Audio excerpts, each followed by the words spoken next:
go in 5, 4, 3, 2. Welcome, everybody, to Cultivated Live on our LinkedIn, YouTube channel, and Jeremy's, X handle. Is that what we're calling it now? X handle? X, yeah. It sounds like it's something you used to have that don't have now. Jared, this morning we're joined by Jürgen Bickel. So it's a legendary morning here on Cultivated Live. We are proud to have him and good to see everybody. It looks like we're all in the same room, but we are, in fact, not in the same room. I don't know how we coordinated that, but it does look like we have the same sitting in front of the same wall. I painted my wall this morning, Jay. That's what, yeah. Caution, wet paint. Before we even get into it, I was doing a little backgrounder and Googled you, Jürgen. And here's what came up. It wasn't the first hit, but beyond that, it obviously comes up. Twitter handle. Twitter has very good SEO, but I've never seen anybody where they put 420 plus followers. You have special treatment. Both on Google and Twitter, apparently. It's really something. Looks like, yes. It really does. It really does. Nice to have you. Thanks for being here. Yeah, thanks for having me. Thanks for being here. Yeah, looking forward to an interesting conversation. Yeah. Jürgen, I think like any consumer, any stoner from my era knows how legendary the volcano is. And, given that you're here, I'm curious and have to ask, like, where did the original idea come from? Like, to have the big balloon coming off the machine, I remember the first time I saw one, I think I was 18 or 19 in college, and I had my mind blown. So take us a little bit through the original idea and how it came about. Yeah. Obviously, yes, of course. The inventor, let's say, of the volcano is Markus Storz. My ex-partner here from Storz and Bickel. He started with the volcano. He saw somebody using a heat gun with a bong, and vaporizing with the heat gun. And then it became clear that you do not have to burn your material, your dried flower. It is enough to use hot air to take out the active ingredients, and you can use it that way and avoid combusting. So this was the principle was clear, and then was, of course, the way how to do it. A heat gun obviously is not the right tool for inhalation. Inhalation per se is a medical application.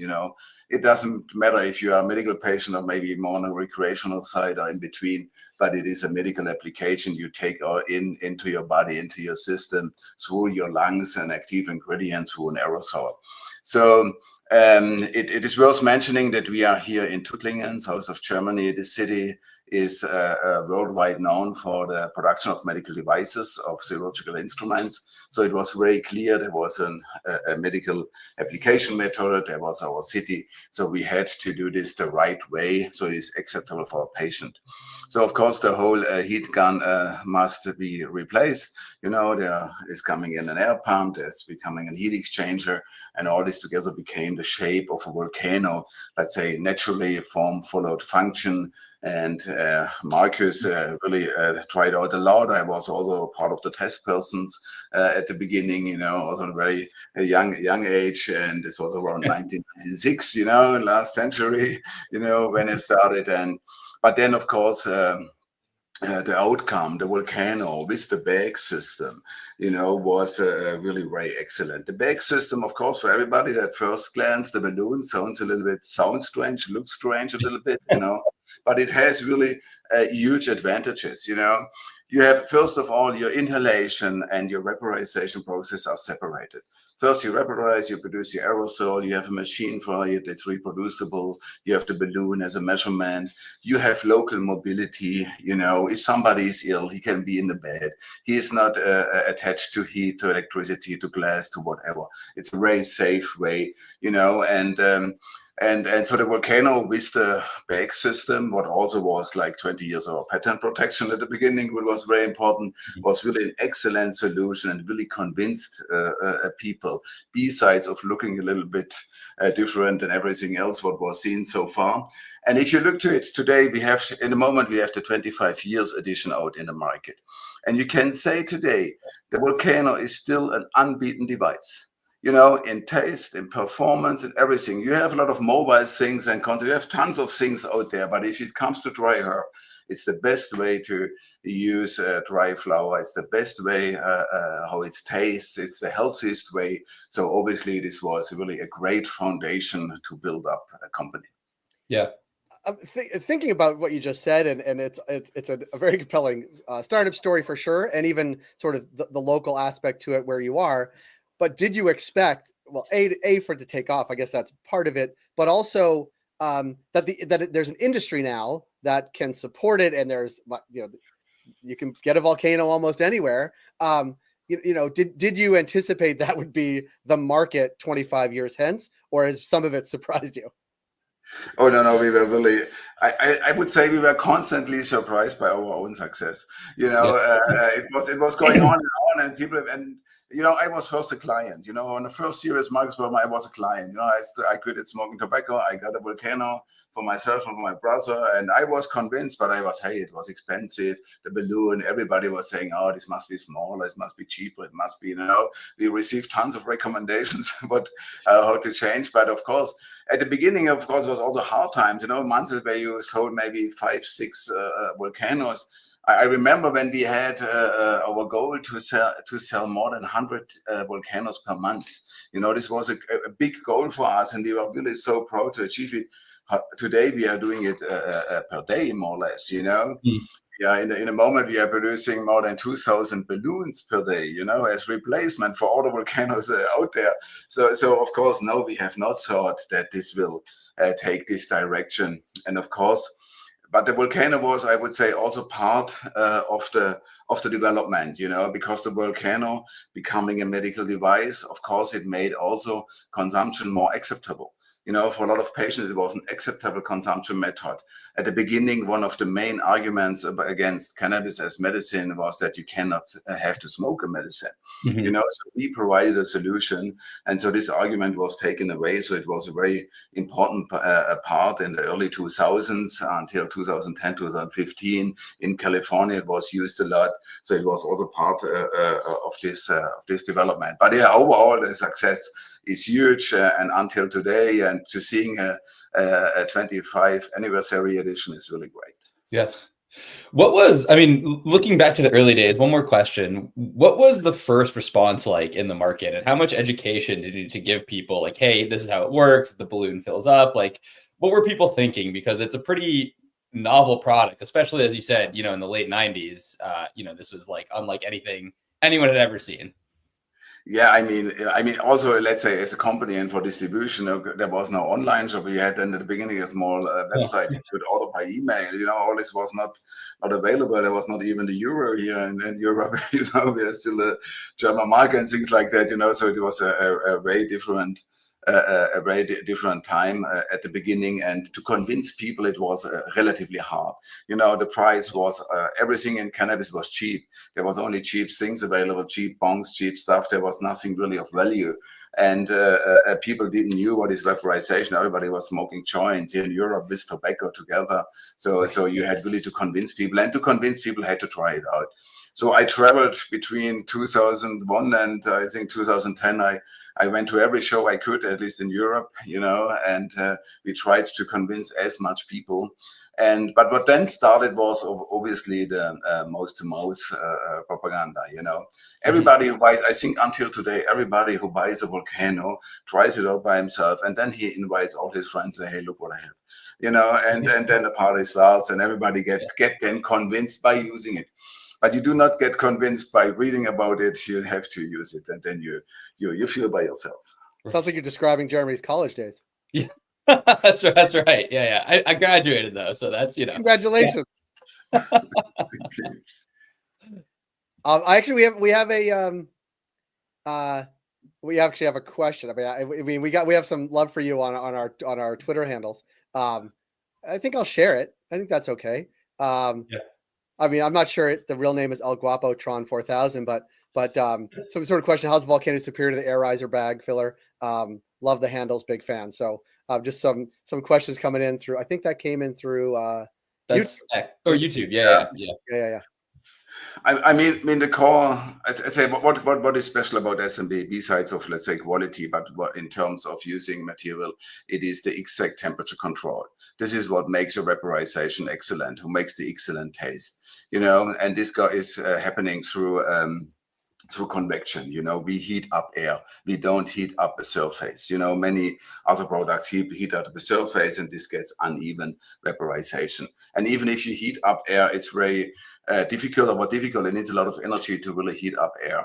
Yeah, and so in our products, they can do this very exactly. And in the volcano, if you look to the volcano, a hybrid, you have plus minus 1 degree, who is the fluctuation about, let's say, the 180 or the 350 Fahrenheit, and so it's very exact and it's very reproducible, and everything to use at the very beginning, we had one friend here who had MS. And he was, and his mobility was slightly disabled. So it was also very important that somebody with disabled conditions can really handling it by himself. So it is a very easy to use, very easy to clean, easy to reproduce, easy to replace. So looking to other devices on the market, I would say, if you try it out, the whole handling, is much easier. And in general, I see the feedback we get from our customers is that most of our customers use our devices several times per day. It's not something you use once per month. They're really using it, and you really get the feedback. And you really, if something breaks, you need to reinforce it. And over time, you have this really very robust system with the Volcano, who really a lot of people are enjoying. And of course, there is a lot of competition out there. You can always find something cheaper with a little bit less of this and that. Everybody is welcome on the market. I think we are trying to bring up a high-end offering with a high quality and excellent taste. This is what we want to bring to the people. Well, it's pretty rare, and maybe zoom out a little bit. It's pretty rare. Well, have a business that's been around 25 years, that's rare. Yeah. It's even maybe more rare in the cannabis industry, but even more rare on top of that is a brand that has staying power, right? That has actually when you say Volcano, everybody knows what you're talking about. Right. I'm not sure there is there's nothing analogous to that I could think of that has that broad a reach and that recognizable for that long a period of time. So it is obviously about the design. Is it about the uniqueness of it? But if it didn't work for 25 years, people would have gotten rid of it 24 years ago. Yeah. I had, at the very early days, I had a US client, and he wrote me an email and he said, the people will build up shrines to worship the volcano. This, he told me, and at that time I said, oh, yeah. But yeah, today you really see it's like many places with the volcano or volcano bars are little shrines. Yeah. I like the volcano bar. I like that idea a lot. They exist, yes. Jürgen, I guess, like, going off that question, how do you stay relevant as a 25-year-old product? I mean, this category, like you mentioned earlier, it has exploded. Every day there's sort of a new innovation and dry or vaporizer, or just a new novel consumption method for cannabis more generally. So how do you stay relevant in terms of looking at the next year or two, and then, the next 25 years, right? Because I imagine if you've been in business for 25 years, you have a very long time horizon. So how do you think about that? Yeah, of course, in the center of staying relevant is NPD, new product development. You have to constantly innovate. If you also look back to last 25 years ago, for example, you didn't have the battery technology to really make a mobile vaporizer on a good level. Today you have them, you have good batteries available. And of course, the latest thing we have here with the Venti, we brought up now 1.5 years ago. I would say this is the thing who comes closest to the Volcano, and this in a mobile form factor, very fast, 20 seconds heat up time. So this is one thing to stay relevant, to really bring up devices who work even better, faster, and have this great taste. And this is what we have done with Crafty Plus, Mighty Plus, the Volcano to the Classic, the Digit, the Hybrid, always making new versions, improving the systems, and this is what we are keep doing, also this year, in before the end of the year, we want to bring up a new device, a little bit a smaller device, something like entry-level device, but always on our quality level. So this is what we are going to do. And of course, then if you look a little bit more into the future, a few years down the road, we would say, of course, so far SMB, Storz and Bickel, is a dry herb company. All of our devices also working with concentrates, but had not the goal in the development to be really a concentrate vaporizer. So this is something we are looking into it. And of course, also there, what we always looking is to make, of course, something what is not available today. We have a lot of things in the concentrate sector, and they all can be have nice ways how to do it, but of course we think there is still, especially in taste, what is a signature from us, taste, that you really want to have something tasting nice, that is the connoisseur level. Of course, dosing is also something what is interesting. Yeah, so these different things to bring together. So this will be the work for SMB over the next years, and keep being surprising. And at the same time, of course, also what we are trying to do is to keep up with certifications. All of our devices have some sort of certification. There are someone who are medical devices. There are also who are UL approved. There's UL 8139, a norm. So we try always that an external body approves that what we are doing, what we are claiming is really true, and it is really highly tested, and therefore it's all very safe use. Because if you look to the Venti, 2 batteries, 2 18650, there's a lot of power, there's a lot of amperes there, there's a lot of energy in there who must be managed really seriously on a safe way. So this is another thing for the future. If you look to the medical devices, SMB is still the only one who really offers a medical device worldwide. You have through people who have some certifications, but you do not find really the devices on the market. So we clearly want to keep that as our only outstanding signature thing. To have really a certification, being a medical device producer here, being certified, being tested. So this is the other way how to stay relevant. And then, of course, hey, what comes in 10 years? I don't know how the consumer thing goes. If you look, let's say 20 years ago, we said always our main competitor is not another vaporizer, it is a joint. Then we had some years where also there was other vaporizers, then was some concentrator. But today, what we a little bit looking, especially also in Canada, you see this comeback, I would say, of pre-roll joints. Joint smoking is again something what is again accepted, and of course for somebody who lived this transition from smoking to vaporizing and all the benefits, and it tastes better, and the room doesn't smell and all that, and now people are going back and smoking. So I think another task to stay, be relevant in the future is also to educate people and say, hey, look, of course you can use a pre-roll joint and infuse, and I don't know what else, but hey, there's also another way to do it. It's a nicer way, a more connoisseur way. It's not only how to get as much THC in your body, it's about how to make it nice, relaxing and feeling good with it. Yeah, I mean, it brings up an interesting point, and this question sort of just occurring to me right now. But thinking about trends outside of cannabis, I mean, you mentioned that people are smoking more pre-rolls in Canada. That's borne out by the data, consumer data that we've seen. It's kind of a similar trend with Gen Z buying film cameras versus using their phone, right? It's like this return to analog. I mean, do you kind of see that as a challenge or a threat, to the business, or an opportunity even, or an opportunity? Yeah. I mean, at the end of the day, I would say the trend is your friend. Of course, if some trends, I mean, you don't have to go with every trend. We have seen some concentrate trends, I would say, who have not really stayed, or maybe also not our way to do. To get this high THC intake. People are liking it a little bit more. We're seeing it more in the US and North America, and we see it also from a legal perspective. We're seeing it here in Europe and other parts. This is maybe something we don't want to be too involved too close this high THC intake, what is observed in every market, but everything else, and also the new generation, I mean, if there's a generation who maybe thinks smoking is still something cool because it's analog or something, and okay, we have to live with it, and we have to convince the people, and have to educate the people. I think at the end of the day, everybody who takes a hit on a joint and a hit on a balloon will agree that the balloon was the much nicer experience. We just need more balloons in the world. Yeah. 2000. You need to. That's the balloon production facility is the busy one.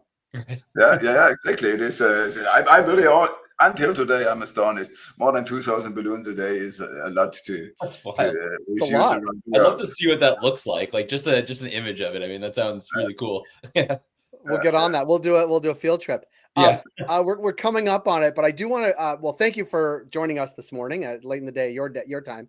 But also, I think, and Jeremy just graduated business school. It seems to me that there aren't that many decades-long case studies in the cannabis industry on a product, on innovation, on understanding the market, delivering a product over time, and being relevant for 25 years in a what is a pretty transient industry is no small feat. So kudos to you and your team, and here's to the next 25 years. Yeah, thank you. Of course, I also want to thank you to my ex-partner, Markus Storz. Yeah, he really made the foundation here with the volcano. And yes, there are not so much product life cycles out there who have 25 years almost unchanged on the thing. So yeah, and of course, I think we can assure from SMB, from myself to everybody, we were working hard to really bring up great products and surprise people with quality, efficiency, and taste. Well, keep at it. We appreciate it. And on behalf of the Cultivated team, thanks for being here today. Yeah, it's been a pleasure. Thank you. Have a great day. You too.